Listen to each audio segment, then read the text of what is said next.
Okay, well, that's a lot. So to encapsulate it, that I love travel, that I love learning about different parts of the country and what people are dealing with. And what I've also learned is how deep stigma is. There's so much stigma. It is so steeped in our culture. Yeah. Which means to me that there's huge opportunity for shift and change. That's all that means to me. This whole thing is what we believe in is zero stigma. And that means that you get rid of the friction between I'm scared, I don't know what's going on, I'm afraid, I'm scared, I'm afraid, I don't know what's going on, to some sort of resolution. And what's in between that are comments from people that are ignorant about mental injury, mental illness, or scared. Emotional. They're scared themselves because they don't have the facts. What I'm trying to say is I don't think that people are intentionally ignorant or mean-spirited about. I know why. I don't understand why you always defend. You go into the defensive. There are people who are mean to other people, and they need to be called out on it. And to say that it's unintentional is disingenuous, especially people who are already in the field of behavioral health and people that are supposed to do no harm. And yet they hold on to their old ideas as they're delivering care and services, where they judge and they roll their eyes and they scold and they huff and they puff when they see another person who's struggling with addiction come into their emergency room or their doctor's office. Within the actual medical field itself, there is a huge problem with stigma. Yeah. All you have to do is ask people who struggle with addiction and their experiences of going into these places, emergency care or otherwise.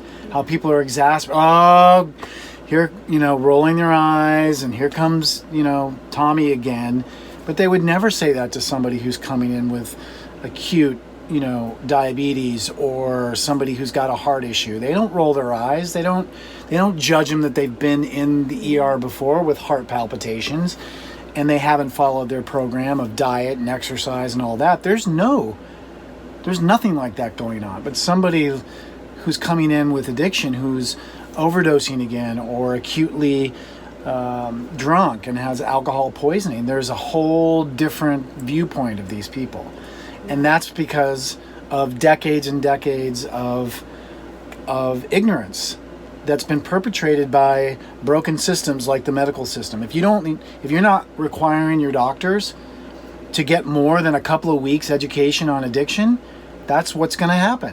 Right. If you're not actually talking about stigma as a part of being a doctor, that's a problem.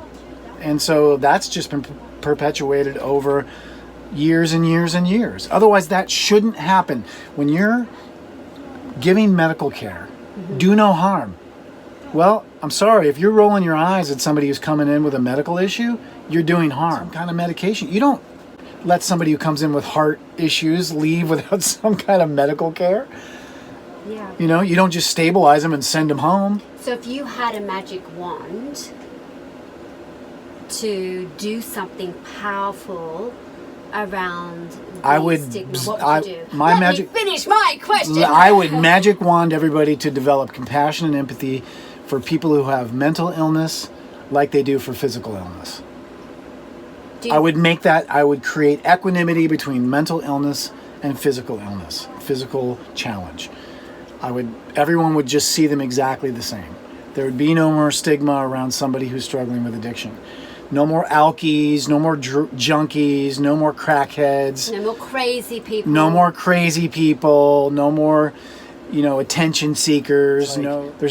There's no thoughtfulness to this person having a whole life experience, including trauma, including some physical or emotional pain in their life. They didn't just show up in your office or at your pharmacy, with no context, as if they have no story. Right.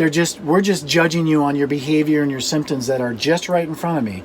And you come pre-packaged, prejudged, and we don't look at you as a person. You're now a label. You're an addict. You're a junkie. Yeah. You're a drug fiend. You're a dope head. All these things, it's just, that's what my magic wand would be.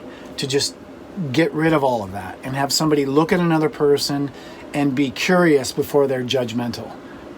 You know, like what happened to you? Right? Like, sit down and tell me what happened to you. Not, get out of my office, or get out of my pharmacy, you're just drug seeking, or, you know, whatever. All of those things. It's so sad that we do that first. And that causes, you think about that in this very big country where there are millions of people who are struggling, and you think, okay, well, that's how we've created this friction in between I'm struggling and getting help. Mm-hmm. Because that's the conversation that's going on in doctors' offices and in our governments where we're making policies, in our homes, and in ourselves. We're judging ourselves. We look in the mirror and you say, you know, I'm a loser. Mm-hmm. You know, I should be able to handle this, and look what I've done. Look what I've done. You know, there's nobody to talk to who's, you know, you don't feel like there's anyone to talk to who would be able to handle you and say, you know, it's okay. Let's talk about how you got here. Let's be thoughtful and considerate of your process as a human being on this planet. I mean, you were born. You didn't shoot out and become addicted to something. You had life experiences. You had life happen to you, and a lot of it was not your doing or not your fault. And the cumulative experience of life creates people with struggles, with mental illnesses, with mental injury, with physical injury that's exacerbated and led them to having to medicate or what have you, or develop maladaptive coping strategies. But that was never their intention, right? Mm-hmm. Like, addiction happens, but it's never anyone's goal. Right. We don't talk about that, you know? You don't think about anybody else. You don't do this and you don't do that. You know, you're selfish and self-centered. You know, there's no room for any conversation that involves empathy and compassion or understanding. It's all judgment. It's contempt, really. Where do we go from there? We're stuck, and that's the reason why the systems are broken. And so at the foundation of it is human kindness, is just recognizing that person over there who may be doing something that you disagree with, and that's not the problem. You can disagree, but it's bigger than just disagreement. It's context. It's, I don't agree with what you're doing and how you're handling it, but that doesn't mean that you should be punished, that you should be sent to jail, you know, that you should be, you know, all of those things that are negative that actually keep you kind of stuck in the process. It should be like, let's sit down and figure this out. You know, what you're doing is kind of scary to me, but I'm not going anywhere. You know, we'll do this together. Is that okay? You know what I mean? Like, what a great conversation that could be for so many people right now. Together, are you up for that? No, I'm not. Okay, well, let me know when you are, because we can do this together. And there's other resources out there. You know, there is a way out of this.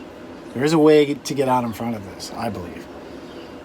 But it's going to take some undoing of the way that we've always thought of people who are struggling with mental illness and addiction. We're going to have to question ourselves.